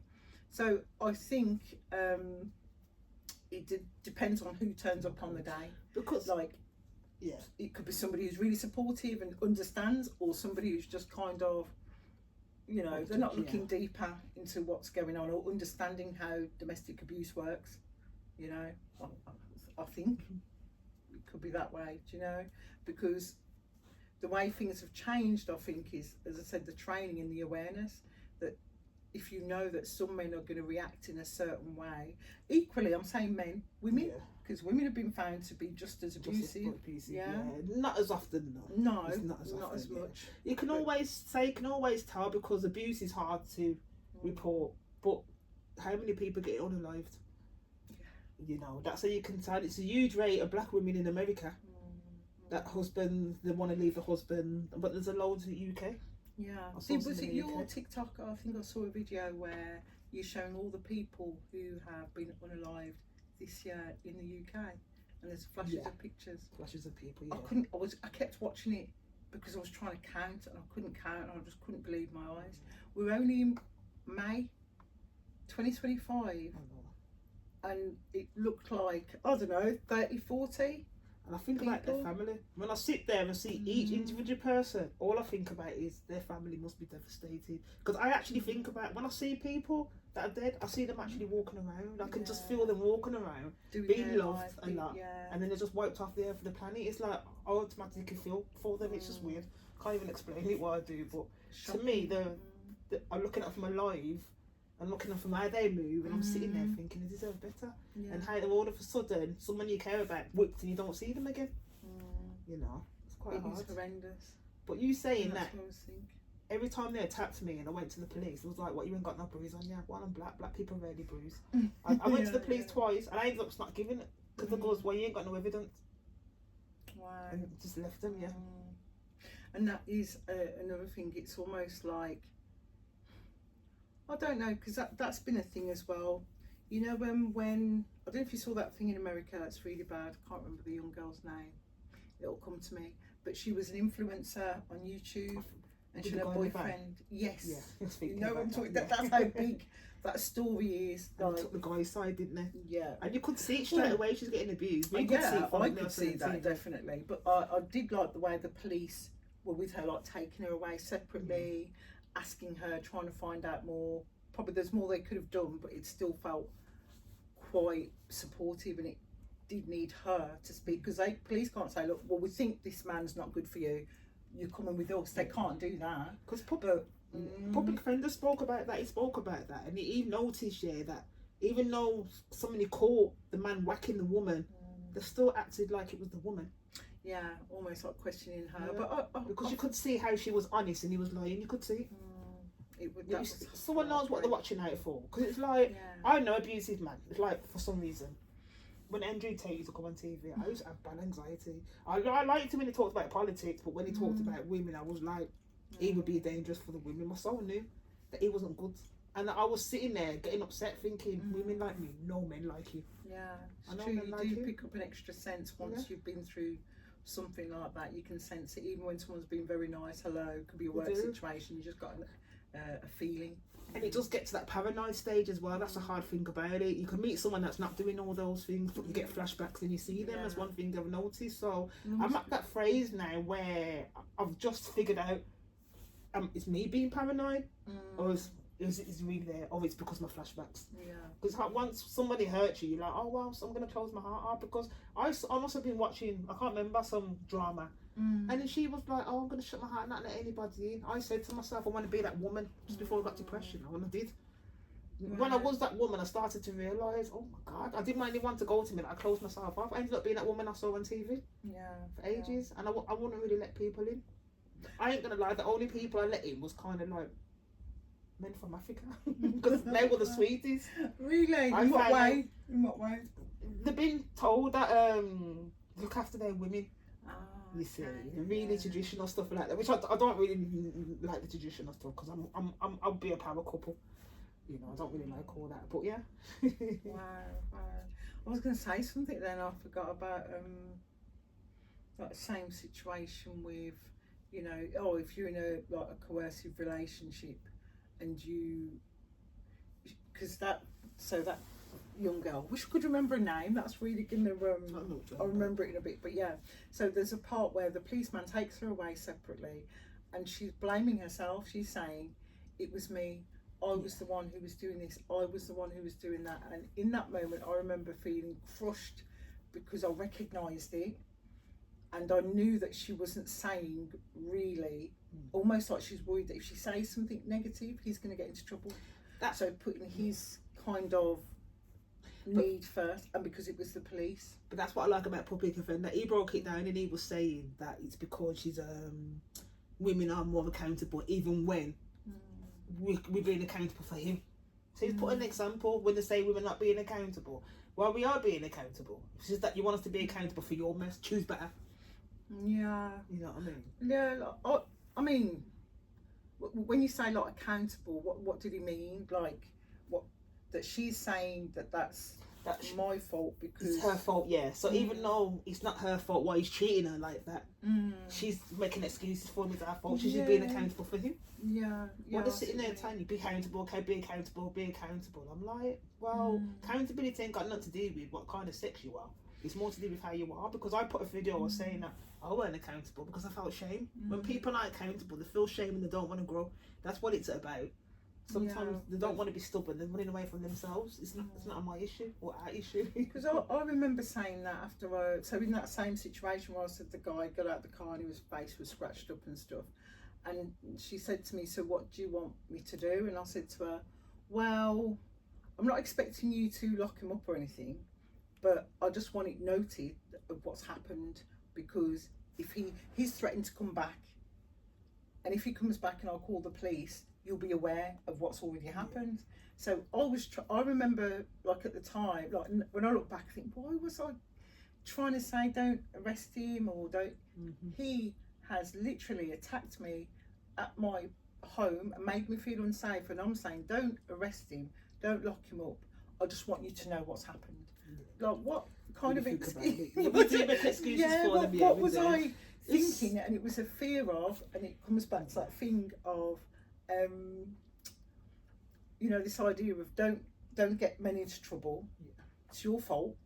You've enticed him. You've led him up a path. You're finishing with him. He's got to be angry. Do you know what I mean? This weird. Remember, men don't have emotions. I look back and think, what a weird. Yeah, like to put you in a position where you put yourself in a position where you're kind of saying, it's my fault. I am scared, but don't worry. It's like you're trying to be two things at the same time. Yeah. That's our natural nurturing side, because we've got this nurturing side for the kids. I meant to take advantage of it. It's not for you, it's for the kids. It's for us to have sympathy for the kids. Yeah. You know what I mean? Because there's guys are too busy saying men should lead women and women should set me. No, you need to lead yourself. You need to lead yourself, not lead the woman. You lead yourself and do what you can do in a relationship, and the woman leads herself as well. You know, and come together. Because I've got a lot of knowledge to give, and I might even make money with more than the guy I'm with, but that's okay. Yeah, absolutely. Because as individuals, it shouldn't matter. Those things shouldn't matter, but they do. You know, people allow. I've dated men all the time. Well, they allow that to be something that stands out, and if a man is insecure about something like that, there's usually some other underlying issues as well, because it shouldn't be a problem. It's true. It shouldn't be. I hate that word, submitting. Oh my god, when I hear that word, what word? Sorry, me submitting. I hate it. As a free-spirited woman that loves my space, you're very intelligent. Women are very intelligent. Why do we need leading? At the end of the day, if I want to lead, I will go and seek one. The only leader that I had was my dad. Every one leader, my psychology course, I went to them because I got more experience. Let me seek it out. You don't need to lead me. We're not kids. No, I see what you mean. Like, so in a relationship, the man doesn't have to be a leader. You just two individuals coming together. Exactly. I'm not going to do something without saying, I'm going to do it, babes. I'll do it, babes. That's how you do it, ain't it? Not like I'm going to do it anyway. Some girls are going, you can go out, I can't go out. And I'm like, it's not fair. I will tell them about that. Sure. I believe in this house freedom. Yeah, there is this idea about like we're in a modern time, modern society, modern times, men and women are equal. But actually, on a day-to-day basis, I think behaviour of men and women shows us that we've still got these old ideas stuck in our heads. We're still in this place of, what is a man supposed to be doing and what is a woman supposed to be doing? I think you do whatever your life purpose is. And whatever your life purpose is whatever you love, whatever skills you got, what you've been through. I think if more people can what they've been through, spread it across the world. Because you do it, a person who sing like a teacher wants to be a singer, not a singer, so they teach because they love doing it. They got a passion. So I always say, find something that you're good at and turn it into a hobby. I've done it. I like creating stuff. I like doing things. My music's not coming out just yet, but I like doing a lot of creative stuff because I like to push myself. Because I want to grow, but sometimes I think I'm trying to grow too fast, and I have to be like, calm down, Simone. Well, I think everything that you're doing, you just go with the flow. Allow yourself that time. I'm obsessed with growing. Don't put pressure on yourself. And that's what I'm learning now. To be my queen energy. Exactly. Just be laid back. So if you could, say, if you could see your 17-year-old self now, after what happened, what would be your, I don't know, advice? It's a bit of a cliche question though, isn't it? Because I thought everyone's gonna say that, it weren't your fault. You know what I mean? I think so many people says that, so I'll just probably just put love yourself first. Love yourself first. This is quite a hard one actually, because it's definitely not your fault, and there's nothing to be ashamed of or anything like that. And if you can talk about it, talk about your story. Me, because of my experience with police, I don't know, it's not something that I probably pass on. But that's down to the individual. But I'll just say that try and love yourself and make sure you get to know yourself and do some shadow work as well. Don't hide from who you are. You know what I mean? And even if you let people walk all over you, just get to know yourself, study yourself, see who you are. And I'd have to say as well, just live life, have fun, and just make sure you learn and go along the way. And don't make anybody tell you don't do A, B, and C, because at the end of the day, you trust yourself not to do certain things. And maybe you're meant to do them to learn your lessons. So I see we've all got our own lives and stuff like that, but don't be afraid to take healthy risks. And don't settle for love either, because trust me, it's out there. Absolutely. I suppose with that question as well, it's like saying, what you would say, because obviously it's never going to be possible to go back and talk to your 17-year-old self. But I suppose it's the thing, like viewers or listeners, if there are young people, young girls, young women, young men who are listening, kind of in that position now, and they're about 17 or 18, I suppose that's it, that you're kind of looking back and saying, this is what I would do differently, or this is how I felt. I'll Or get even to for know your them daughter. first as well. Yeah. Don't give them anything, get to know them first. And so you think that's an important I think part, it's important not to- because yeah. when you've got flawed, just sex kind of makes you flawed, so then it's hard to get away when you got that connection. You know, women, especially me, I fall in love so fast when I get that connection. But then when I have a long distance relationship, I can see more with my eyes. But that's only because I'm mature as well. But like I said, I can see more, so I think it's best to just wait, not in a hurry. Tune into yourself, what you Tune want, into yourself, see what you want, yeah. What because you it's want. not the be all and end all. Yeah, Yeah. it's true, isn't it? So No, that makes a lot of sense. And I always think when if I was to look back at my younger version, I'd be giving myself a good shake.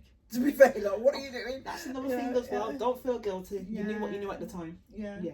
Because as I said, like, I think we can say we don't see signs, but as I said, I can definitely look back, and I know people who can look back and think, well, actually, there were these little things which weren't actually little; they were quite big, but we skip past it because, like you say, we want to be in love. We want things to work out. But don't be in a hurry to be in love, though. That's it. No point. Yeah. I know it's hard to stay by yourself. It is. Especially when you're not used to staying by yourself. Exactly. But it's easy. Or wanting to be. That's when you get to learn yourself. Like, don't jump from one relationship to another. I did that, but that's only because I tried to block out the pain. Yeah. But saying that though, I was lucky. I chose lovers that looked after me. I never chose then they probably weren't all perfect. But when I did go that phrase, I still was fussy and I still had to trust you. But luckily, I've dated a few people that were actually kind of nice, you know. Which is alright. My first one, he was lovely, but I just wasn't attracted to him because they always say, no, but I don't regret it. I don't think it was meant to be. Some people go, oh, you regret it. There's not many women that regret when they leave a partner. Trust me, we leave a partner because we know we're leaving a partner. But I have saw men treat a good woman terrible and then want to come back. I don't really see it in women. Women, it's not as common, but I know it's still there. Yeah. You know, absolutely. Because they must have asked me in college one day. They asked me, they said, "What? Want to go back and change it?" And I'm like, "Well, what am I going to change it for? I love who I am now." Yeah, and that's it. You could change things, and you don't know what the outcome of that would exactly. be. I love how I know stuff. I love it. Makes me feel better. Be smart, but at the same time, I have to bring myself down and realise you don't know everything. Yeah, absolutely. And I think that you do grow, you learn, you understand after being through something like that. You know, there is this like saying where they say it makes you stronger.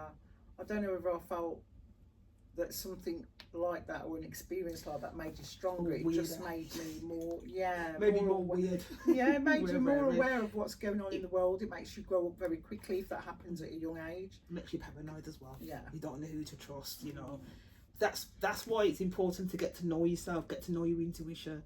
That way now you'll be able to know if it's in your head.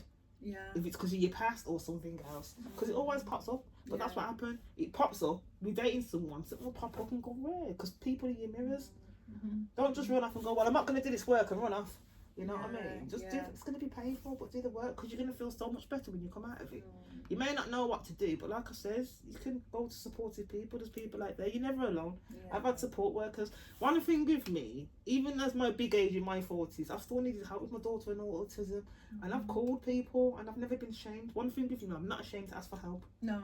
But I see so many people that I've actually ashamed to ask for help. Yeah. But I know that I won't take the mickey anyway, and a lot of people do that. And I'm not like that. People are so proud, and I don't care about being proud. I just want to be real. Yeah. I prefer being real because if that helps you get through, it's easier. Being authentic and being real, it's easier. It is true because you don't have to hide. You don't have to hide who you are, and we're too busy hiding who we are. And this is why I've had one woman say to me, "Oh, people are going to tease you if you tell your rape story." So who cares? Like, grow up. Yeah. But that's only because that person's confident. Oh, you don't want to say too much. I don't care what anybody says about my life because the right man ain't going to give a damn. Yeah. So at the end of the day, I don't care. You can chat me all you want. Not fine. You know, people are going to be seeing the same people that are going to see this. They don't threaten me no more. Yeah. They got no power over me because I saw them when I was pregnant, and guess what? They had their face down, and even my friend that weren't there, she looks at them and said they look guilty. You make yourself look, every time they walk past me, you make yourself look guilty. But there was this one parent, she was a big woman, and then she turned around, and every time I used to go in the pub, she used to go, "Dotty girl this and dotty girl this." She said to me and harassed me, you know. Saw her the other day. She can't even look in my face either. So she was harassing you at the time when this happened? Because her son, her two boys did it. Them boys went in prison. They actually went in prison for murdering somebody. So sorry, this woman's After two me. sons were involved in your attack. And then they went on to rob somebody's gold and murdered him. So then of course, I'm young. I took it on myself. I thought if I grassed them up, he still would have been alive. Because I think I'm hearing. I'm not too sure that I had a twin 10 years apart. She killed herself as well because she couldn't live without her brother. You know, so I actually knew him. He was a lovely geezer, the one I knew. One who was murdered. The one who was murdered, yeah. So I pulled that past myself. But I remember one time I'm in a house and they're putting firecrackers through the door. And then when I went to complain, oh, my boys were here. But they ain't done no wrong. This is why your kids are the way they are, because your mother collared them. Anytime they did wrong, you made them do wrong. And that they're both, after what happens with you, they went on to... A couple of years later, and then they ended up robbing someone from his got ended up accidentally killing him, yeah. So because and went to prison, both of them. Because of that happened, it was like, yeah, because of that happened, I was like, I blame myself if I said that, but I wasn't in control. Yeah, so, absolutely not, you know. But maybe 40, I've never called a nightclub and called dirty woman, even if the woman... there's a problem. Exactly, even if the woman's lying, I'm still not going to go, I met someone else, someone to please consult it out. I'm not going to go and harass at 8, I'm 46. Yeah. So when I see her, I made sure I walked up with my head high. And I walked straight past her. She never looked in my face. I have my daughter as well. I even showed her, look, I got a girl. Nothing's ever going to happen to her. And are they still like in prison or you I don't know. I haven't heard anything. Yeah. I barely know what they look like. I know his mum well, but I barely look like. Wow. Yeah. It's horrendous. I don't know. It's funny, you know, that you had friends, because I haven't saw them for that long, and the faces just blanked out to me. One of them stands out. Yeah, one of them stands out because he was the oldest. He was the ringleader, so he stands out. And he's still like going about his life. Last time I saw him was 12 years ago. I haven't seen him. Okay, so it's been a while. His friend I saw, yeah. But I know for a fact, your friend confessed to you. I just got a feeling that he did. Yeah, so I'm looking at the camera because you know. Yeah, absolutely. And what do you think?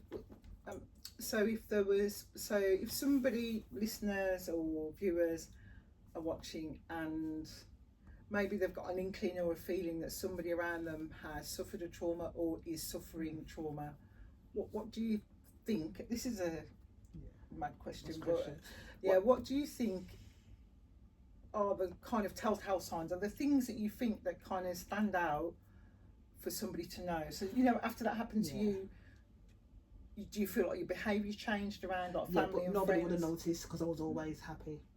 It's like my friend who got rid of herself the other day. He killed herself the other day. Nobody knew if it was going on with her until she actually did it.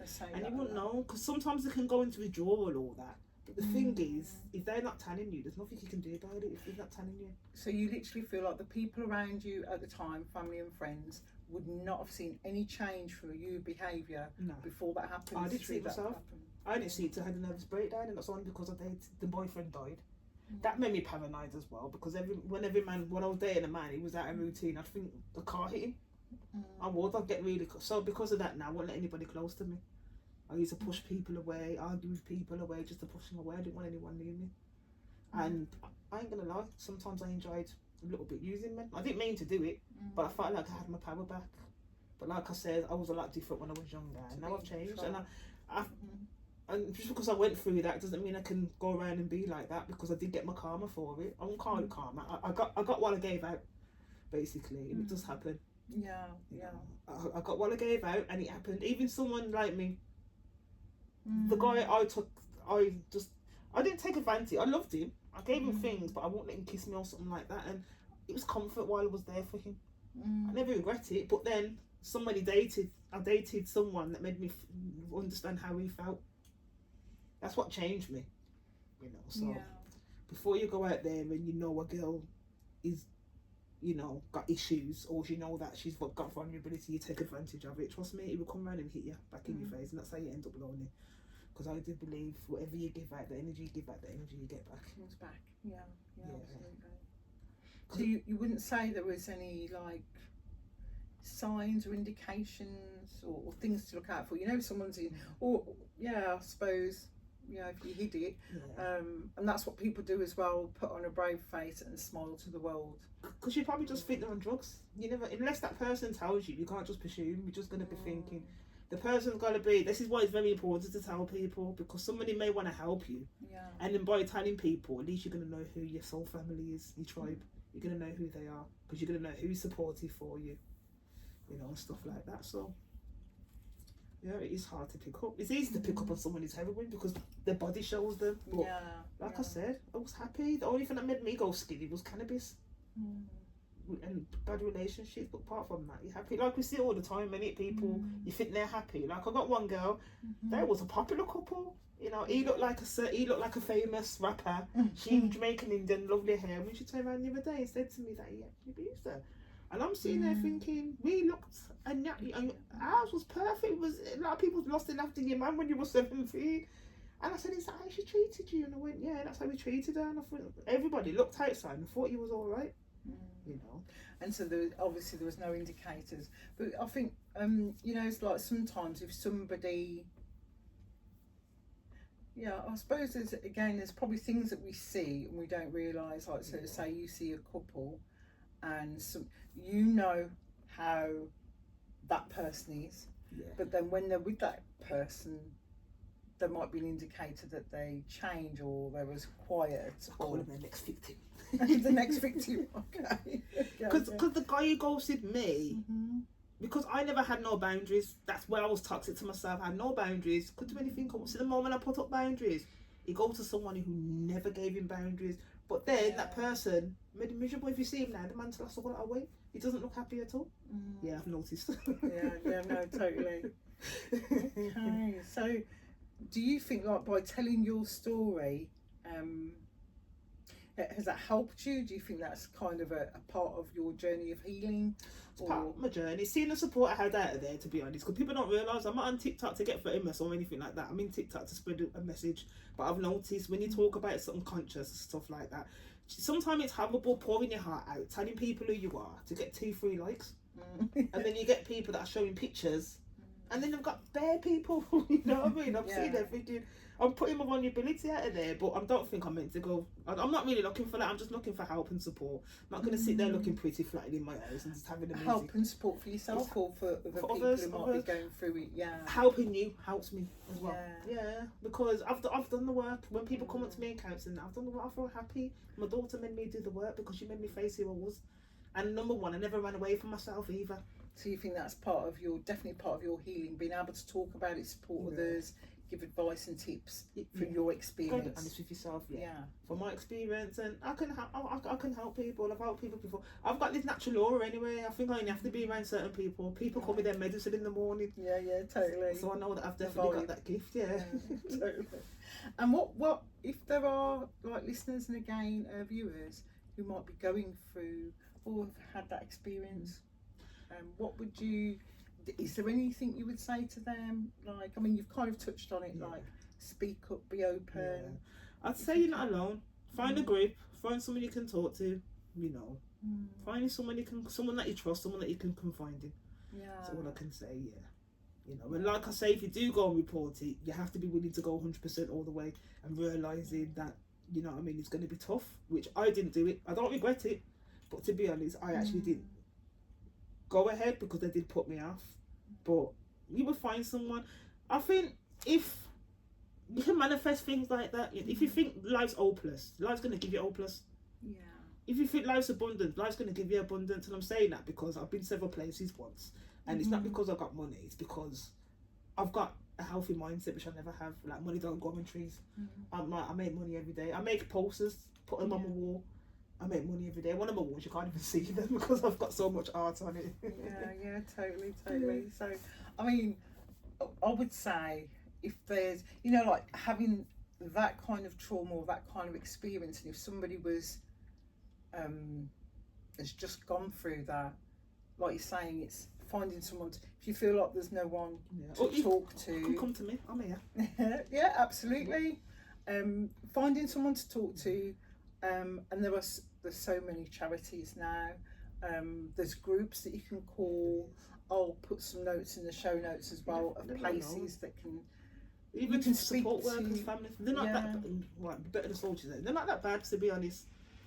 If you got nothing to hide, they're not that bad. I've had some support workers which I prefer them. they've supported me, helped me out. The last one was like, you don't need me now, and I'm like, don't I? But it's like so empowering because up until the other day, I always thought that I needed everything I need help with, apart from my business. I don't want help with that because, that's my trust issues. I want to get it all together first, and before I start sharing out some of my secrets. But I was going to say, there's like so many charities now that maybe could speak to you. You don't even have to give your name. Sometimes you can be anonymous. If you need to speak, get advice, get tips, because sometimes it is just being able to talk to somebody to get it off your chest.